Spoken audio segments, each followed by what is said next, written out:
मैं आपको एक मजेदार कहानी सुनाने जा रही हूँ। राजा हरिचरण और उसकी रानी हर तरह की सुख सुविधा और वैभव होने के बावजूद हमेशा दुख में डूबे रहते थे। इसकी वजह थी उनका निसंतान होना। यह जानकर कुछ ज्योतिषी राजा के पास आए तो रानी ने अनुरोध किया, हे राजन, इन ज्योतिषियों को अपना हाथ दिखाएं, शायद ये बता सके कि हमारी संतान कब होगी। पुत्र हो या पुत्री, हमारे लिए तो दोनों ही खुशियां लाएंगे। रानी की बात मानकर राजा ने एक ज्योतिषी को अपना हाथ दिखाया तो उसने जो कुछ भी कहा उसे सुनकर राजा व्यवस्थित हो गया। रानी ने जब जानना चाहा कि उसके हाथ में क्या लिखा है तो वह बोला, मेरी प्रिय रानी सुनो, लेकिन तुम भी दुखी हो जाओगी। हमारे यहाँ आने वाला समय में तो कोई संतान नहीं होने वाली है, और अगर कभी पुत्र हुआ तो अन्य राज हमारे अधीन हो जाएंगे, और अगर पुत्री हुई तो हमारा राज दूसरों के अधीन हो जाएगा। हम बर्बाद हो जाएंगे। कुछ वर्ष बाद रानी गर्भवती हुई तो दोनों की खुशी का ठिकाना न रहा, लेकिन राजा ज्योतिषी की बताई हुई बात भूला नहीं था। उसी समय राजा को कुछ हाथियों को पकड़ने के लिए दिरारा नामक स्थान पर जाना पड़ा, और जाते समय वह रानी को कुछ हिदायतें देकर गया। मेरी प्रिय रानी, अगर तुम्हें पुत्र हुआ तो उसे तुम बहुत ही सावधानी से एक बैंगनी कागज में लपेट देना, और अगर पुत्री हुई तो तुरंत उसे जमीन में दबा देना। किसी को इस बात को पता नहीं चलनी चाहिए। रानी ने कुछ दिनों बाद एक पुत्री को जन्म दिया जो बहुत ही सुंदर थी। उसे देखकर रानी की राजा का आदेश मानने की इच्छा नहीं हुई। उसने निश्चय किया कि चाहे जो कुछ भी हो जाए वह राजा से छिपाकर अपनी पुत्री का पालन पोषण करेगी। राजा जब लौट कर आया तब तक 15 वर्ष बीत चुके थे। इस समय तक वह लड़की, जिसका नाम दिसुरी था, एक खूबसूरत युवती बन चुकी थी। अगर रानी ने उसे सबसे छिपा कर न रखा होता तो अब तक दूर दूर तक उसकी सुंदरता की चर्चे होने लगते। जब राजा वापस आया तो रानी ने कुछ इस तरह से स्वागत किया, जब आप दूर दराज में थे और कोई भी मेरे पास नहीं था। मैंने एक सुनहरी फूल को जन्म दिया है, ऐसा फूल जो सबसे सुंदर है। हे राजन, मेरे स्वामी, मेरे प्रीतम। राजा को लगा कि उसके यहाँ पुत्र का जन्म हुआ था। यह सुनकर वह बहुत ही प्रसन्न हुआ। रानी ने सारे यत्न किए कि राजा और दिसरू एक दूसरे को कभी नहीं देखे, और नियति ने तो कुछ और ही लिखा था। राजा ने दिसरू को देख लिया और उसकी मानो सांसें ही रुक गई। ऐसा सौंदर्य, इससे पहले इतनी रूपवती और गोरी लड़की मैंने कभी नहीं देखी। राजा की उत्सुकता लगातार बढ़ती ही जा रही थी। वह बोला, हे अनुपम सुंदरी, मुझे बताओ कि तुम किसकी पुत्री हो। अगर मैं तुम्हारे गोरे हाथ थामना चाहूं तो क्या तुम मेरे पास आओगी। तभी दौड़ती हुई रानी वहां आई और उसने राजा के आगे एक पहेली रखी। राजन, मुझे बताओ कि अगर अपने ही हाथ से आप बैगन का पौधा लगाते हो तो क्या फूल के साथ आप पौधे को भी उखाड़ना चाहोगे। राजा को कुछ समझ में नहीं आया कि इस पहेली से उसका क्या संबंध है, पर चूंकि उसके सामने एक सुंदरी लड़की खड़ी थी और राजा का दिल उस पर आ गया, तो उसे लगा कि उस सुंदरी को वो अपने मन की बात पहेली में ही बता दे। ओ रानी, जो तुम कह रही हो वह एकदम सही है। जब अपने ही हाथों से जब आप किसी तुरई को बोते हो तो आप फल के साथ साथ उसकी पत्तियां भी खाते हो। रानी ने यह सुनकर पूछा, हे राजन, मुझे बताओ, अगर अपने हाथ से अपने मिर्ची बोई है तो क्या फूल के साथ आप पेड़ भी लेना चाहोगे। एक विजयी भाव से राजा बोला, जो तुमने कहा यह भी सच है, हे रानी। और जब अपने ही हाथों से आप कद्दू बोते हो, आप फल के साथ साथ उसकी लताएं भी खाते हो। वह आगे बोला, पर मेरी रानी, मैं तो बस इस सुंदरी के रूप की प्रशंसा कर रहा हूँ। यह इतनी सुंदर है, यह मेरी रानी बनने लायक है। हे सुंदरी, तुम्हें इस बारे में क्या कहना है, बताओ। लड़की की ओर देखते हुए राजा ने पूछा। नहीं नहीं राजन, पर यह तो आपके मांस और रक्त का हिस्सा है। गहन पीड़ा से रानी रोने लगी। तब जाकर राजा को पहेली का आशय समझ में आया, पर तब तक तो बहुत देर हो चुकी थी।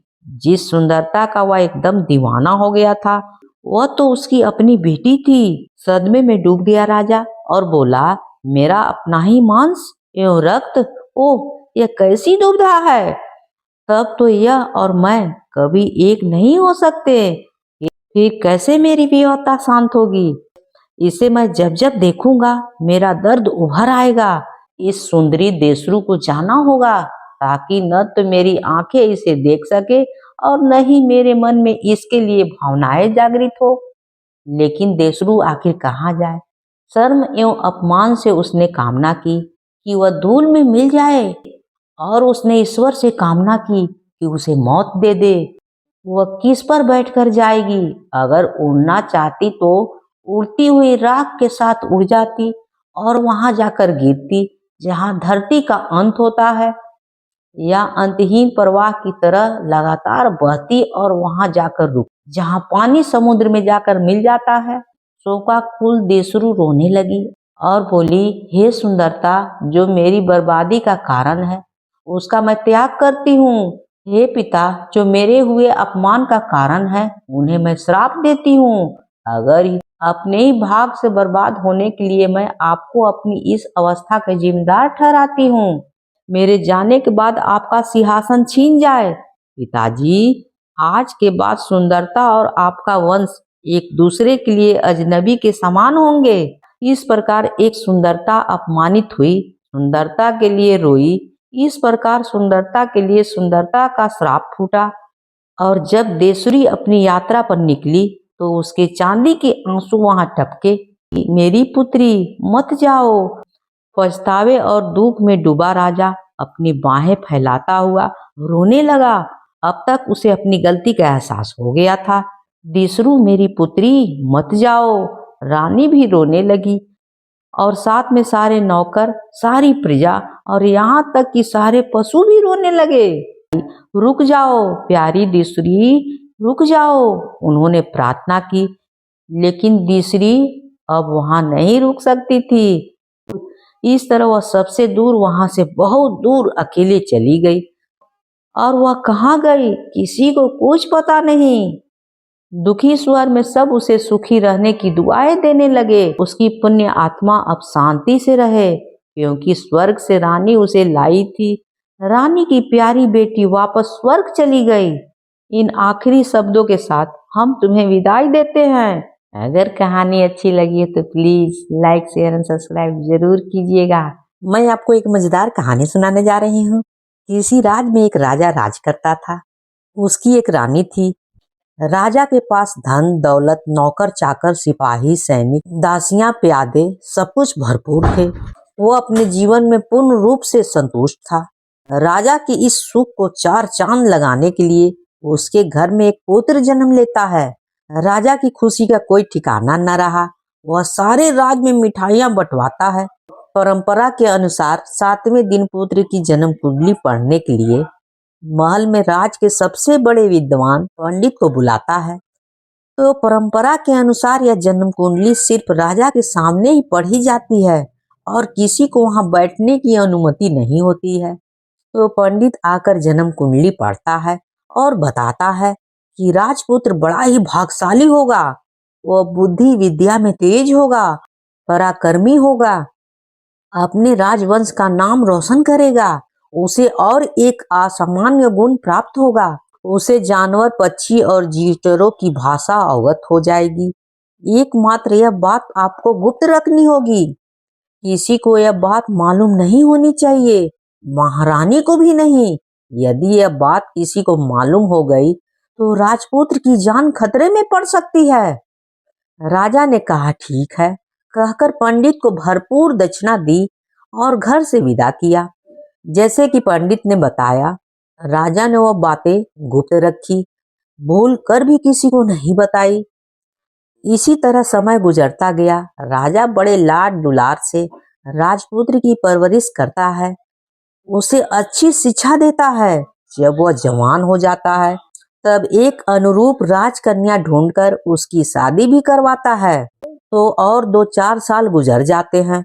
इस राजा और रानी का एक एक करके देहांत हो जाता है और उस राजा का बेटा राजपुत्र जो राजा बनता है और उसकी पत्नी रानी।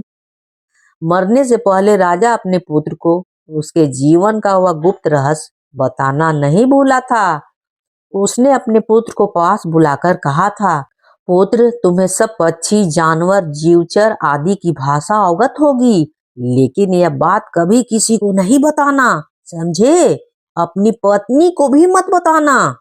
उस पर पुत्र ने कहा, हाँ पिताजी, मैं आपकी बात का पालन करूंगा। कुछ समय बीतता है। नया नया राजा बना। राजपुत्र अच्छी तरह से राजकाज चलाता है। उसके राज में प्रजा सुख शांति से रहती है। ऐसे में होता क्या है कि एक दिन राजा रात का भोजन ग्रहण करने के बाद पलंग पर सोने जाता है तो रानी उसकी आरती करती है और राजा के लिए स्वयं अपने हाथों से पान बीड़ा बनाकर लाती है। इतने में राजा को पलंग के नीचे से काली चींटियों की कतार दिखाई देती है। उनमें से सबसे आगे चलने वाली चींटी कहती है, चलो चलो जल्दी चलो, राजा और रानी पलंग पर सोने आए हैं, हमें अब यहाँ से जल्दी निकलना चाहिए। उसके ऐसे कहने पर सभी चींटियां वहां से खिसकने लगती हैं। राजा उन चींटियों की बातें सुनता है तो उस पर हंसी आ जाती है। उस पर रानी पूछती है, आप हंस क्यों रहे हैं, बताइए। अरे यूं ही हंसी आ गई, और क्या। नहीं नहीं, आप बताइए क्यों हंस रहे हैं। राजा जो हंसने का कारण बताता तो रानी कहती, हंसे क्यों, बताइए। ऐसा ही कहती रहती। इसी तरह रात के 12 बजते हैं। आधी रात बीत जाती है, भोर हो जाती है और करते करते दिन भी निकल आता है। रानी एक ही रट लगाए बैठी रहती है, हंसे क्यों, आप बताइए। राजा सुबह की दैनिक क्रिया खत्म करके चाय नाश्ता कर पोशाक धारण करके राज दरबार में जाने के लिए निकलता है तो रानी एक ही बात को रट लगाए रहती है और पुनः दोहराती रहती है कि आप क्यों हंसे, बताइए। रानी अन्न जल भी नहीं ग्रहण कर रही है। दिन ढलकर रात हो जाती है और रात बीतकर फिर सुबह हो जाती है। रानी वही बात पूछती है, बताइए राजा, आप क्यों हंसे। राजा उसे हर तरह से समझाता है लेकिन रानी एक भी बात नहीं मानती है। अंत में राजा कहता है, ठीक है, मैं बताता हूँ कि मैं क्यों हंसा, लेकिन एक बात याद रखना, यदि मैं तुम्हें हंसने का कारण बताता हूँ तो मेरी तुरंत ही मृत्यु हो जाएगी, समझी। रानी कहती है, आप मर जाएं तो भी कोई बात नहीं, सोच लो मैं मर जाऊंगा। ठीक है, मर जाइए, इससे मुझे कोई फर्क नहीं पड़ता है। रानी कुछ भी सुनने के लिए तैयार नहीं होती है। उसके सिर पर मानो भूत सवार होता है। वह सिर्फ एक ही सवाल पूछती जाती है, हंसे क्यों, बताइए। राजा कहता है, ठीक है, अब तुम चुपचाप रहो, खा पीकर सो जाओ, मैं तुम्हें कल बताऊंगा कि मैं हंसा क्यों। सच है, बताएंगे ना। हाँ, बताऊंगा बताऊंगा। राजा ने हाँ कहा। फिर भी रानी की क्यों हंसे यह रट बंद ही नहीं होती है।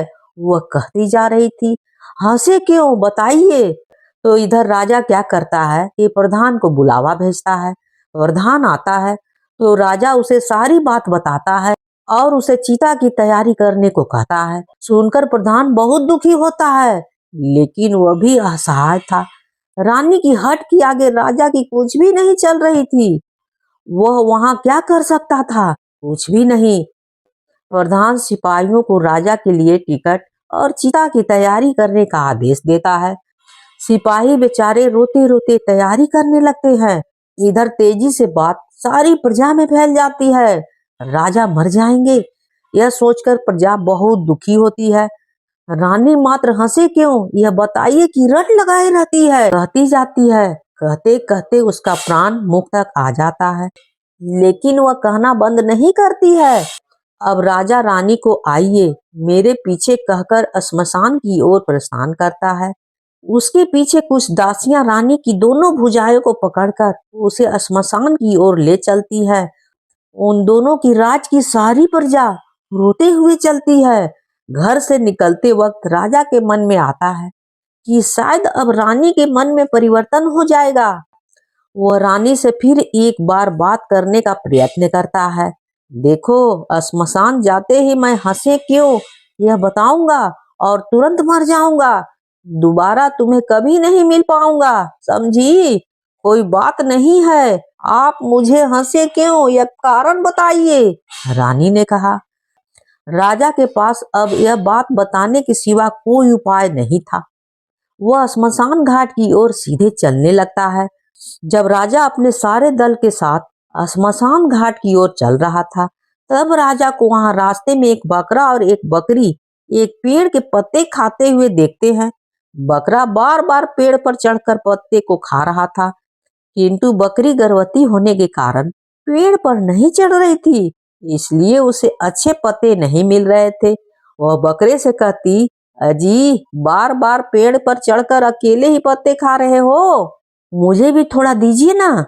उस पर बकरा कहता है, अरे वाह, मैं तुम्हें भला पत्ते दूंगा। अरे, मैं हमारे राजा की तरह पागल थोड़े ना हूँ।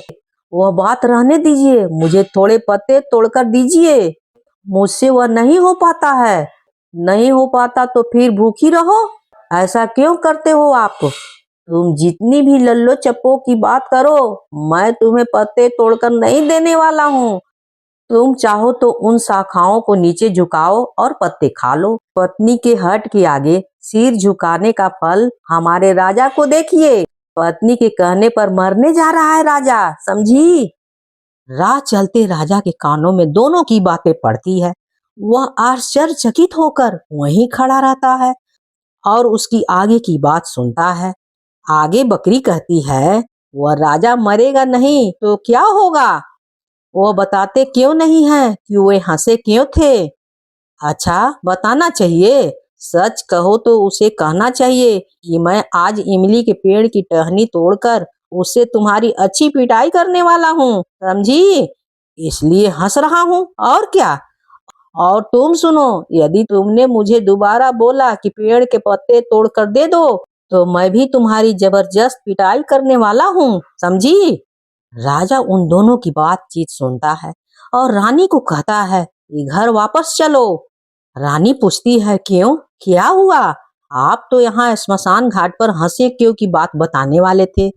राजा बोलता है, हाँ, कहा तो सही था, लेकिन अब घर ही पर चलो, वहीं बताने वाला हूँ मैं तुम्हें सब कुछ। ठीक है, आप घर बताएंगे तो चलो, चलते हैं घर पर ही, रानी कहती है और दासियों का सहारा लेकर राजमहल वापस जाती है। इधर राजा भी घर जाता है, लेकिन जाने से पहले वह स्मशान घाट में इकट्ठा हुए लोगों से हाथ जोड़कर प्रार्थना करता है, आप सभी लोग अपने घर जाइए, मैं भी अभी घर जा रहा हूँ। लोगों को आश्चर्य होता है कि अचानक राजा ने अपना फैसला क्यों बदल लिया। अब राजा क्या करेंगे? घर जाकर मरने का दूसरा उपाय तो ढूंढेंगे नहीं ना, लेकिन किसी को राजा से पूछने की हिम्मत नहीं होती। सब लोग चुपचाप घर चले जाते हैं। इधर राजमहल पहुंचकर राजा प्रधान से कहता है, प्रधान जी, मुझे इमली की कुछ टहनियां चाहिए और उनसे पीटा जाए तो बहुत दर्द हो, ऐसा ला कर दीजिएगा। लेकिन राजा साहब, आप इमली की टहनियां क्या क्या करेंगे? प्रधान ने पूछा।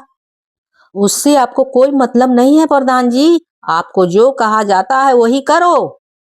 तो प्रधान राजा की आज्ञा के अनुसार इमली के पेड़ की टहनियां लाकर राजा को देता है। फिर उत्सुकता से राजा से पूछता है, राजा साहब, आप इसका क्या करेंगे? कुछ नहीं, आप जाइए यहाँ से। प्रधान बेचारा मुंह लटका कर चला जाता है और राजा अंदर जाता है जहाँ रानी बैठी होती है। वहां महल में जाता है, जाकर सब दासियों को बाहर जाने की आज्ञा देता है। जैसे ही दासियां बाहर जाती हैं, राजा महल का दरवाजा बंद कर लेता है और इमली की टहनियां से रानी को छपाछप पीटने लगता है। इमली की लचीली टहनियां जोर से शरीर पर पड़ने से रानी के शरीर पर निशान उठते हैं और उसे बहुत दर्द होता है। वह जोर जोर से चिल्लाने लगती है, फिर भी राजा पीटना बंद नहीं करता है। आखिर जब रानी को मूर्छा आने लगती है, तब राजा रुकता है। राजा दरवाजा खोलकर दासियों को अंदर बुलाता है और रानी के मुंह पर पानी का छींटा मारने को कहता है। दासियां जल्दी जल्दी रानी के मुंह पर पानी छिड़कर उसे होश में लाती हैं। रानी को जब होश आता है तब राजा कहता है, अब बताऊं मैं क्यों हंसा था। उसी अवस्था में रानी बोलती है, क्यों हंसे थे आप बताइए। मुझे किसी इंसान ने बताया था कि आज मेरे हाथों से तुम्हारी अच्छी खासी पिटाई होने वाली है, इसलिए मुझे हंसी आ रही थी। अब तुम दोबारा कभी नहीं पूछोगी कि मैं क्यों हंसा था। राजा कहता है, मैं अब कभी भी इस तरह से नहीं पूछूंगी। इस बार तो पूछा तो गलती हो गई, कहकर वह राजा के पैर पकड़ लेती है और राजा उसे ऊपर उठाता है। कोई बात नहीं है, मैंने तुम्हें माफ कर दिया, अब हम दोनों आराम से रहेंगे।